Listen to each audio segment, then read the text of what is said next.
मैं जब भी अंकल बशीर की दुकान से घर का सौदा लेने जाती तो वो मुझे ऐनक लगाकर बड़े गौर से देखते। मुझे उनके यूं देखने से बहुत गुस्सा आता, मगर मैं उन्हें कुछ ना कहती क्योंकि वो मुझसे बहुत बड़े थे। लेकिन उनकी बात सुनकर मेरा तो दिमाग चकरा जाता, दिल करता ईंट उठाकर उनके सर पे दे मारूं, क्योंकि वो मुझे कहते कि ए लड़की, तुम्हारी तो शादी भी नहीं हुई, फिर तुम हामला कैसे हो गई। ये बात तो शायद हर उस लड़की को गुस्सा दिलाती जो कवारी होती। भला कवारी लड़की को हामला कहना उसके किरदार की धज्जियां उड़ाने के मुतरादिफ है। लेकिन दुख था उस बूढ़े पर जो मेरे गुस्से के बावजूद मुझे बुलाकर रोज एक ही जुमला बोलता कि तुम्हारी तो शादी ही नहीं हुई, फिर तुम हामला कैसे हुई। जबकि ये तो नामुमकिन था क्योंकि मैं कवारी थी। जब अंकल बशीर, जिनकी टांगे कब्र में थी, मुझे गौर से देखकर ये बात करते तो मुझे उस पर बहुत गुस्सा आता और मैं बिना किसी लिहाज के उसे सुना देती, खूब जलील करती। तुम्हारी छोटी बेटी है ना जरीना, जो 15 साल की है, वो होगी हामला। तुम्हारे खानदान की लड़कियां बिना शादी के हामला होती होंगी। उसका रंग मेरी बात पर सुर्ख अंगारा हो जाता, पर वो मुझे जवाबन एक लफ्ज ना कहते सिवाय इसके कि मैं हामला हूँ। मैं ये बात अम्मी को बताती तो उनका रंग बदल जाता। मैं कई रंग अजीब अजीब से उनके चेहरे पर देखती, जिसमें एक गुस्से का भी होता। वो अंकल बशीर को ठीक ठाक गालियां देती, लेकिन मेरी टांग इस बात पर अटक जाती कि ये गालियां घर में बैठकर उनको देती, कभी उनकी दुकान पर जाकर उनके सामने कुछ ना कहती। ना ही वो अंकल बशीर को ये कहती कि तुमने मेरी बेटी के मुतालिक इतनी गलत बात कैसे की। खैर, मुझे अम्मी की खामोशी पर भी बड़ा गुस्सा आता। बुरी तरह से चुभती थी उनकी खामोशी मुझे, और जितना गुस्सा मुझे उस बूढ़े अंकल बशीर पर आता था, उतना ही गुस्सा मुझे अपनी अम्मी पर भी आता था। फिर अम्मी मुझे सख्ती से मना कर देती और कहती, अब उस दुकानदार से बात मत करना। लेकिन मैं अंकल की दुकान पर जरूर जाती, बल्कि जानबूझ कर जाती, और दिन में 2 से 3 बार जाती और ईंट का जवाब पत्थर से देती। अगर वो मुझे कहते तो मैं भी उसके पूरे खानदान को नवाज कर ही आती। लेकिन वो बूढ़ा इंतहाई ढीठ था, जो इतनी जिल्लत उठाने के बावजूद भी अपनी बकवास करता रहता और कहता कि मैं हामला हूँ, और ये भी कहता कि मैंने अपनी जिंदगी के 70 साल धूप में बैठकर नहीं गुजारे। अगर तुम्हें मेरी बात का यकीन नहीं तो जाओ लेडी डॉक्टर से अपना चेकअप करवाओ। अगर तुम हामला ना निकली तो बेशक आके मेरा गला दबा देना। एक दिन मैं उससे लड़कर घर आई ही थी कि अचानक मेरी तबीयत बिगड़ गई। मुझे शदीद चक्कर आने लगे और मेरी सांस सुकड़ने लगी। अम्मी परेशान होती, मुझे हॉस्पिटल लेकर भागी तो डॉक्टर मुझे रूम में ले गई और मेरा तफसीली चेकअप किया, और उसके बाद मुझे दवाई दी। वो मुझे इंजेक्शन लगाने लगी तो मैंने उससे पूछा मुझे हुआ क्या है, तो उसने जो बताया वो सुनते ही मेरी तो बुनियाद ही हिल गई। उसने कहा कि मैं हामला हूँ। अचानक मुझे कुछ याद आया था, क्योंकि एक बार अंकल बशीर ने मुझे अपनी दुकान के अंदर ले जाकर, मेरा नाम मेहरू है, मेरी उम्र 25 साल है, मैं कराची की रहने वाली हूँ, मेरी तालीम 12वीं तक है, हमारा घर बहुत मुख्तसिर है, मेरे घर में सिर्फ मेरी वालदा और मैं ही रहती हैं। मेरी वालदा का नाम नसरीन है। मेरी अम्मी की शादी 14 साल की उम्र में हुई थी। यही वजह है मेरी और मेरी अम्मी की उम्र में ज्यादा फर्क नहीं लगता। शक्लो सूरत में अपने अब्बू पर गई हूँ। मेरा रंग सांवला है, जबकि अम्मी का रंग सुर्खो सफेद है। मेरे अब्बू का इंतकाल मेरे बचपन में ही हो चुका था, जबकि मेरी अम्मी सबसे अलग रहती थी। अम्मी बताती हैं कि उनकी और अब्बू की शादी पसंद की थी, इसलिए सबको इख्तलाफ था। शादी के बाद किसी ने पलट कर ना देखा, लेकिन जब अब्बू का इंतकाल हो गया तो सबको अम्मी नजर आने लगी। वजह अम्मी से मोहब्बत नहीं, बल्कि अम्मी की जायदाद थी। मेरे अब्बू जिम्मेदार थे और वो मरने से पहले अपनी तमाम जायदाद मेरे नाम कर गए थे, इसलिए सब इस जायदाद के लिए अम्मी के करीब आ रहे थे ताकि मेरा हसूल कर सके। इसलिए अम्मी ने उनसे ताल्लुक तोड़ लिया, जबकि अब्बू के घर वाले तो अब्बू का हिस्सा हमें देने को ही राजी ना थे। इसलिए अम्मी ने उनसे भी राब्ते मुनक़ता कर दिए। कोई और बहन भाई था नहीं, इसलिए हम दोनों अकेले रहते थे। अम्मी जमीनों को बहुत अच्छे से चला रही थी और वहां से आने वाली रकम पर हम ऐशो इशरत से जिंदगी बसर कर रहे थे। जब अम्मी ने अचानक मेरा घर से बाहर निकलना बंद कर दिया और मुझे सख्ती से मना कर दिया, तुम आज के बाद घर से बाहर नहीं निकलोगी, बस ज्यादा से ज्यादा अंकल बशीर की दुकान तक जाओगी। मैं वजह पूछती तो अम्मी और गुस्सा करती और डांट देती, میں اچانک امی کے اس رویے سے سخت پریشان تھی۔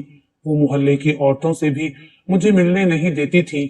امی سے بہت لڑ جھگڑ کر میں کبھی کبھار اپنی ہمسائی کے گھر چلی جاتی، یا پھر مجھے کچھ لینا ہوتا تو انکل بشیر کی دکان پر چلی جاتی۔ لیکن امی کی ایک چیز مجھے بالکل عجیب لگنے لگی تھی، وہ یہ کہ پہلے میں اور امی الگ الگ کمرے میں سوتے تھے۔ امی میرے کہنے پر مجھے اپنے ساتھ نہ سلاتی تھی، لیکن کچھ وقت سے میری امی مجھے زبردستی اپنے ساتھ اپنے کمرے میں اپنے بیڈ پر سلا رہی تھی۔ اگر میں انکار کرتی وہ تب بھی مجھے جانے نہ دیتی اور زبردستی مجھے اپنے پاس لٹا کر میرے بالوں کو سہلاتی، اور پھر میں گہری نیند میں چلی جاتی۔ جب میں سو کر اٹھتی تو بالکل فریش ہوتی، لیکن اس کے بعد ایک اور عجیب بات میرے سامنے ہونے لگی۔ میں روز انکل بشیر کی دکان پر جاتی تو وہ مجھے بڑے غور سے دیکھتے اور کہتے کہ تم تو کنواری ہو، پھر حاملہ کیسے ہو گئی، اور میں اس کو کھری کھری سناتے ہوئے گھر آ جاتی۔ لیکن اچانک طبیعت خرابی پر میری امی پریشان ہو گئی تھی۔ مجھے ہاسپٹل لے کر گئی تو ڈاکٹر کی بات سنتے ہی میرے پیروں تلے سے زمین نکل گئی کہ میں حاملہ ہوں۔ یہ سنتے ہی میں بے چینی سے اپنی امی کو دیکھنے لگی، کیونکہ میں تو کنواری تھی۔ اس کے علاوہ آج تک کوئی مرد میرے قریب تک نہ آیا تھا۔ میں بہت با کردار اور پاک لڑکی تھی۔ لڑکوں سے تعلق تو دور، میں نے کبھی دوستی بھی نہ رکھی تھی، تو پھر میرے پیٹ میں یہ بچہ کیسے؟ میری امی کا چہرہ بھی سفید پڑ چکا تھا۔ امی نے ڈاکٹر سے کہا، آپ کو کوئی غلط فہمی ہوئی ہوگی، یہ حاملہ نہیں ہو سکتی، آپ دوبارہ چیک اپ کریں۔ تو ڈاکٹر نے امی کو عجیب نگاہوں سے گھورا اور بولی، بی بی یہ حاملہ ہی ہیں، اور بہتر ہے اب آپ ان کا خیال رکھیں اور اس سے بھاری چیزیں نہ اٹھوائیں، زیادہ کام نہ کروائیں اور بیڈ ریسٹ کرنے دیں۔ ڈاکٹر امی کو ہدایت دے رہی تھی، جبکہ میں پاگلوں کی طرح بیٹھی تھی۔ جب ڈاکٹر نے امی کے کہنے پر میرے بازو پر اچانک سکون کا انجیکشن لگا دیا، انجیکشن کا اثر بھی فوری ہوا اور مجھ پر غنودگی طاری ہونے لگی۔ نیند میں جانے سے پہلے میں نے اپنی امی کی آواز سنی، وہ ڈاکٹر سے کہہ رہی تھی، ہمیں یہ بچہ نہیں چاہیے، آپ ضائع کر دیں۔ جسے سنتے ہی ڈاکٹر ان پر برس پڑی اور نہ جانے انہیں کیا کیا باتیں سنا رہی تھی۔ جب میری آنکھ کھلی تو میں ہاسپٹل کے کمرے میں موجود تھی۔ میری امی پریشانی سے کمرے میں ٹہل رہی تھی۔ میں نے امی کو دیکھا تو بے ساختہ رونے لگی۔ میری امی میرے قریب آئیں اور مجھے خود سے لگا لیا۔ میں اپنی امی کے گلے لگ کر رونے لگی۔ میں انہیں بتانے لگی، امی آپ یقین کریں، میں پاک دامن ہوں، میں بے گناہ ہوں، میں نے ایسا کچھ نہیں کیا، میں نہیں جانتی میرے پیٹ میں یہ بچہ کیسے آیا۔ میں رو رہی تھی اور میری امی مجھے تسلی دے رہی تھی، ارے بیٹا چپ کر جاؤ، کچھ نہیں ہوتا، سب ٹھیک ہو جائے گا۔ پھر میری امی مجھے اپنے ساتھ گھر لے آئی اور مجھ سے کہا، تم پریشان مت ہو، سب ٹھیک ہو جائے گا، کوئی تمہارے کردار کو برا نہیں کہے گا، کسی کو پتہ نہیں چلے گا کہ تم ماں بننے والی ہو۔ میں نے امی کو پریشانی سے دیکھا اور پوچھا، پر امی کیسے؟ تو وہ جو بولی وہ سن کر میرے تو ہوش اڑ گئے۔ میری امی کہہ رہی تھی، میں 2-3 دن میں ہی کسی اچھے ڈاکٹر کا پتہ کر کے تمہارا ابورشن کروا دوں گی۔ میں نے کہا، امی یہ تو بات کی بات ہے، لیکن پہلے یہ تو معلوم ہو کہ میرے پیٹ میں یہ بچہ آیا کہاں سے۔ میری بات پر امی خاموش ہو گئی اور میرے برابر بیٹھے ہوئے اپنا سر تھام لیا۔ میں نے امی سے دوبارہ پوچھا تو وہ مجھ سے معافی مانگنے لگی۔ میں حیران ہو گئی کہ ان سب میں امی کا کیا قصور ہے، لیکن پھر جو بات امی نے بتائی مجھے لگتا تھا میں پاگل ہو جاؤں گی۔ امی نے بتایا کہ میں اپنی سہیلی کی بیٹی کے لیے کراماتی چینی لائی تھی، جسے کھاتے ہی لڑکی حاملہ ہو جاتی ہے۔ غلطی سے وہ چینی تم نے بھی استعمال کر لی۔ میں امی کو بے یقینی سے دیکھنے لگی۔ میں جانتی تھی کہ وہ مجھ سے جھوٹ بول رہی ہیں، ایسا کچھ نہیں ہے۔ سائنس ابھی اتنی بھی اندھی نہیں ہوئی کہ جس لڑکی کی شادی ہی نہ ہوئی ہو اور کوئی مرد اس کے قریب ہی نہ گیا ہو، وہ چینی کھانے سے حاملہ ہو جائے۔ میں نے امی سے کچھ نہ کہا اور خاموش ہو گئی۔ میں جانتی تھی کہ امی جھوٹ بول رہی ہیں، ان سب کے پیچھے ماجرا کچھ اور ہی ہے۔ امی مجھ سے کچھ تو چھپا رہی ہیں۔ رات امی مجھے اپنے کمرے میں سلانے لگی تو میں نے انکار کر دیا اور اپنے کمرے میں سوئی۔ رات یہی سوچتے سوچتے میری آنکھ لگ گئی کہ یہ سب میری زندگی میں کیا ہو رہا ہے۔ جب صبح اٹھی تو امی نے ناشتہ لگایا اور مجھ سے کہا، میں اپنی سہیلی کے ساتھ ایک ڈاکٹر کے پاس جا رہی ہوں، جلدی واپس آ جاؤں گی۔ میں خاموش رہی اور ناشتے کے ٹرے دیکھ کر اچانک میرے دماغ میں دھماکہ سا ہوا۔ مجھے بے ساختہ انکل بشیر یاد آئے۔ یہ بات تو امی اور مجھے کل پتہ چلی تھی کہ میں حاملہ ہوں، जबकि ये बात अंकल बशीर बहुत पहले से कह रहे थे कि मैं हामला हूँ। तो वो ऐसा क्यों कह रहे थे? उनको कैसे मालूम कि मैं हामला हूँ? या इन सब में उसका हाथ था? गुस्से से मेरा तो खून खौल उठा। मैं जल्दी से उठी और उस बूढ़े अंकल बशीर की दुकान पर गई, मगर हैरत हुई, उनकी दुकान बंद पड़ी थी, जबकि मैंने कभी दिन के वक्त उनकी दुकान बंद नहीं देखी थी। मैं घर वापस आकर कमरे में लेट गई। दूध को देखती तो मेरा दिल मतलाने लगता था। मैं नाश्ता किए बगैर बाहर बैठ गई। घंटा गुजरा था जब अम्मी वापस घर आ गई।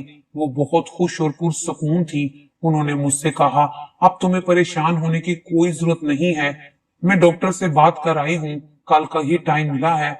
मैंने अम्मी से कहा, मैं अभी इतना बड़ा कदम नहीं उठा सकती। मेरे कहने पर अम्मी एकदम गुस्सा हो गई और बोली, तुम्हें मालूम भी नहीं ये किसकी औलाद है, फिर भी पालोगी?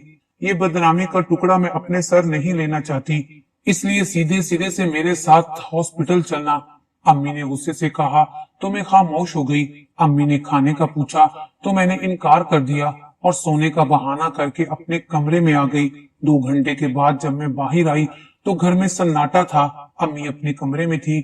जब मैं एक बार फिर बाहर गली में चली गई, अब की बार अंकल बशीर की दुकान खुली हुई थी। मैं जानबूझकर उनकी दुकान पर गई और एक बिस्किट का पैकेट लिया तो मेरी बिखरी बिखरी हालत को देखकर बोले, क्या तुम्हें खुद में तब्दीलियां महसूस हुई जो मुझे झूठा कहती थी? आज मैं उनकी सुनती रही और फिर बोली, आप कैसे जानते हैं कि मैं हामला हूँ?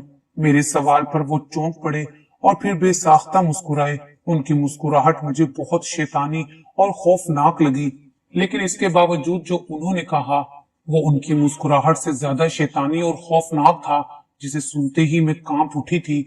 उन्होंने बताया और मैं झुके झुके कदमों के साथ वापस घर आ गई। मैंने जो सुना था उससे तो बेहतर था मैं मर गई होती।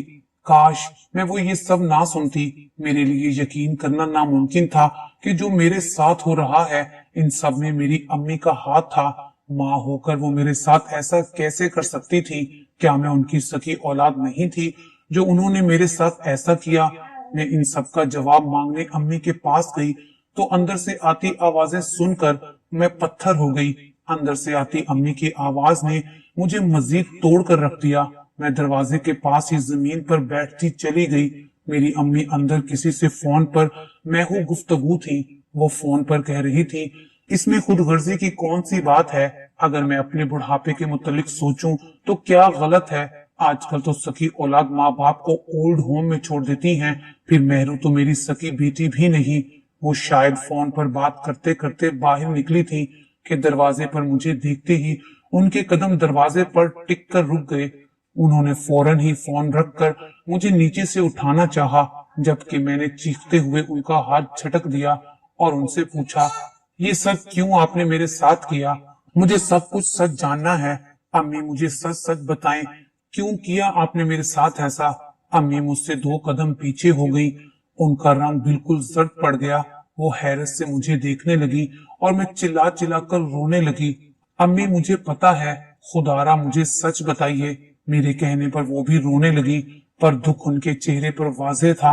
वो रोते रोते बोली, मैं डर गई थी बेटा कि तुम मुझे छोड़ दोगी। इतनी बात पर मैं दंग रह गई। मैंने उनकी सफाकी देखी। वो इतनी खुदगर्ज तो कभी ना थी, या मैं ही उनका छुपा हुआ हौलनाक चेहरा ना देख सकी थी। फिर उन्होंने रोते रोते मुझे सारी हकीकत बतानी शुरू कर दी। मेरे वालिद एक गांव के जिम्मेदार थे जिनका नाम बिलाल था। उनकी बेगम का नाम सादिका था। बिलाल अपने घर वालों से अलग रहते थे, जबकि सादिका का कोई था ही नहीं। शादी के कई साल बाद उनके घर औलाद की पैदाइश हुई, जो बेटी थी, बिल्कुल अपनी माँ की तरह, बहुत प्यारी। बेटी की पैदाइश पर वो दोनों बहुत खुश थे। मेरी अम्मी वहाँ मुलाजमत करती थी और रिहाइश भी वही थी। बांझ होने की वजह से शोहर तलाक दे चुका था और दूसरी शादी करने को कोई तैयार ना था। मेरी अम्मी उसी जिम्मेदार के घर पर रहती थी और एक तरह से मालकिन की मुलाजमा थी। एक दिन शहर जाते वक्त वो लोग अपनी बच्ची को अम्मी के सपुर्द कर गए और वापसी लौटते हुए उनकी कार का एक्सीडेंट हो गया। मालकिन तो मौके पर ही वफात पा गई, जबकि मालिक 2 दिन जिंदा और होश में रहे। अपने पूरे होशो हवास में उन्होंने सारी जमीन और जायदाद अपनी बेटी के नाम की। उनकी गार्डियन मेरी अम्मी को बना दिया। फिर 2 दिन के बाद ही उनका इंतकाल भी हो गया। जायदाद की वजह से गांव में उस जिम्मेदार के रिश्तेदार परेशान कर रहे थे, इसलिए अम्मी छुपाकर बच्ची को शहर ले गई और फिर मौका मिलते ही कोर्ट में दरखास्त दी तो उस जिम्मेदार के घर वालों ने पीछा छोड़ा। उस बच्ची का नाम मेहरू था और वो बच्ची कोई और नहीं, मैं ही हूँ। 5 साल तक मेरी अम्मी ने मुझे माँ बनकर पाला, लेकिन फिर उन्हें ये डर लाहक हो गया कि बड़ी होने के बाद मैं उनको माँ नहीं कहूंगी बल्कि मुलाजमा मानूंगी। मैं हैरत और सदमे से अपनी माँ को देखने लगी। वो रो रही थी और आंसू मेरे भी जारी थे, लेकिन जब मैंने उनसे कहा मुझे पूरा सच बताइए तो वो मुझे हैरत से देखने लगी। उनकी आवाज बेसाख्ता लड़खड़ा गई और वो बोली, कौन सा सच? मुझे उनके झूठ पर बहुत गुस्सा आया। मैंने खड़े होते ही उनकी आंखों में देखा और अंकल बशीर से जो हकीकत सुनकर आई थी वो पूछी। मेरे मुंह से अपनी हकीकत सुनकर वो ज़ारो कतार रोने लगी। रोते हुए मुझसे माफी मांगने लगी, फिर बोली, ये सभी मैंने सिर्फ तुम्हें अपने साथ रखने के लिए किया था। एक बार फिर उन्होंने मुझे सच बताना शुरू किया। मेरे माँ बाप की तमाम जायदाद मेरे नाम थी। वो कह रही थी कि उन्होंने मुझे बहुत मोहब्बत और प्यार से पाला था, कभी दौलत का लालच नहीं किया, माँ बनकर परवरिश की, लेकिन उन्होंने कभी ये सोचा ही नहीं कि मेरी शादी भी करनी होगी।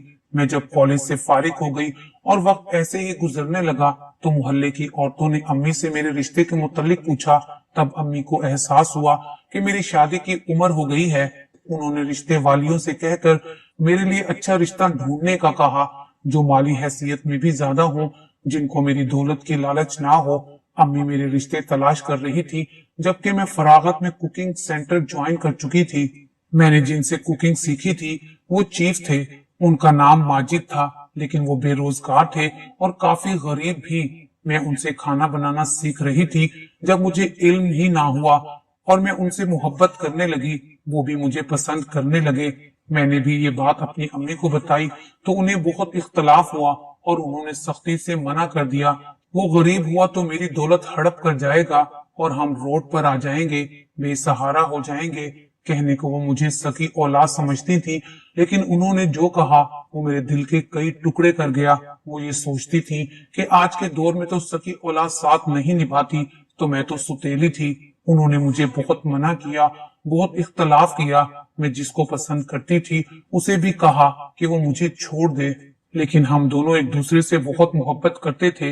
मेरी जिद के आगे अम्मी हार गई। फिर मेरी शादी माजिद से हो गई और मैं रुखसत होकर उसके छोटे से घर में चली गई। मेरी अम्मी बहुत परेशान रहने लगी।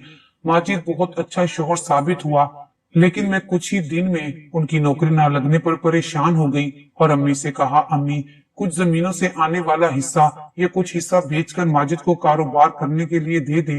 ये सुनते ही अम्मी की सांस साकिन होने लगी। वो सोचने लगी कि दौलत और जायदाद हाथ से चली जाएगी और फिर मैं भी अभी इसी मसले को लेकर परेशान थी जब अचानक मेरा एक्सीडेंट हो गया। सर पर चोट लगी और होश आया तो मालूम हुआ कि मेरी याददाश्त जा चुकी थी। मुझे सिर्फ शादी से पहले तक का याद था। अम्मी ने इसका फायदा उठाया और मुझे घर ले आई। मेरे शोहर पर इल्जाम लगाया कि वो मेरे साथ बुरा सलूक रखता था और मेरे शोहर को धमकाया कि उसे तलाक दे दो। मेरे शोहर ने बहुत शोर किया, लेकिन अम्मी ने पैसों के जोर पर उसे जेर कर लिया। मैं हैरत से अपनी अम्मी को देख रही थी जो ये सारी दास्तान अपने मुंह से सुना रही थी। उन्होंने रोते हुए कहा, तुम्हारे पेट में बच्चा भी तुम्हारे शोहर का है। मैं अपनी अम्मी को गुस्से से घूरने लगी। मैंने अम्मी से कहा, आपने जो भी मेरे साथ किया मैं आपको माफ कर देती, लेकिन अब नहीं करूंगी, क्योंकि आप अपनी खुदगर्जी में मेरी औलाद को भी मारना चाहती थी। मेरी बात पर अम्मी ज़ारो कतार रोती मुझसे माफिया मांगने लगी, लेकिन मैंने उन्हें माफ नहीं किया, बल्कि उनसे कहकर माजिद को बुलवा लिया। याद तो मुझे अब भी कुछ नहीं आया था, लेकिन अब मैं लौटना चाहती थी अपने शोहर के पास। माजिद आया तो मैं उसके साथ चली गई। माजिद को देखते ही मुझे उसमें अपनेपन का एहसास हुआ था। ऐसा लगता था कि तपते सहरा से मैं छांव में आ गई हूँ। मैं जब दुकान पर गई थी और अंकल बशीर से पूछा था कि आपको कैसे पता चला कि मैं हामला हूँ, तो उन्होंने सब बताया कि बेटा तेरी माँ ने तेरे शोहर को भगा दिया और सबको कहा कि कोई तुम्हें ये नहीं बताएगा कि तुम शादीशुदा हो, और फिर कहना शुरू कर दिया कि तुम कुंवारी हो। अंकल ने मुझे बताया था कि मैं शादीशुदा हूँ जब मैंने उनसे पूछा आपको कैसे पता चला कि मैं हामला हूँ, तो उन्होंने बताया बेटा तुम्हारी चाल ढाल से तुम्हारे चलने का तरीका बिल्कुल हामला औरतों जैसा था। और मैं उनके तजर्बे पर हैरान रह गई थी। मैं अपने शोहर के घर लौट चुकी थी। मैंने माजिद को सारी हकीकत बताई तो वो अफसुर्दा हुए, मेरी माँ की सोच जानकर, और फिर मेरी उम्मीद से होने की खुशखबरी पर खुश हुए। माजिद ने मुझसे कहा तुम अपनी सारी जमीनें अपनी अम्मी के नाम कर दो। तो मैंने उनकी बात मान ली और अपना हक छोड़ दिया कि मेरी अम्मी ने जो भी किया, पर इस बात पर मुझे कोई शक नहीं था कि उन्होंने मुझे मोहब्बत से पाला था। मैंने कुछ दिन में जमीनें अम्मी के नाम कर दी और माजिद के साथ उन्हें कागजात देने गई तो वो मेरे आगे हाथ जोड़कर रोने लगी और उन्होंने जमीनें लेने से इनकार कर दिया। वो कहने लगी नहीं बेटा, मैं तो बस इसलिए डर गई थी कि कहीं तुम मुझे छोड़ ना जाओ। मेरे दिल में डर था कि तुम मेरी सगी बेटी नहीं हो, बल्कि मैं तो तुम्हारी मुलाजमा थी, तुम्हारी माँ नहीं थी। तुम्हें कभी ये हकीकत पता चली तो मैं तुमसे दूर हो जाऊंगी। मैं लालच में आ गई थी, लेकिन मैं गलती पर थी। मुझे माफ कर दो मेरी बेटी। वो मुझसे बहुत रोते हुए माफी मांगने लगी तो मैंने उन्हें माफ कर दिया। इस बात को अब 5 साल हो गए हैं। माजिद की अच्छी नौकरी लग गई है और अल्लाह ताला के करम से मैं 3 बच्चों की माँ हूँ। अम्मी और हम सब मिलकर एक अच्छी जिंदगी गुजार रहे हैं।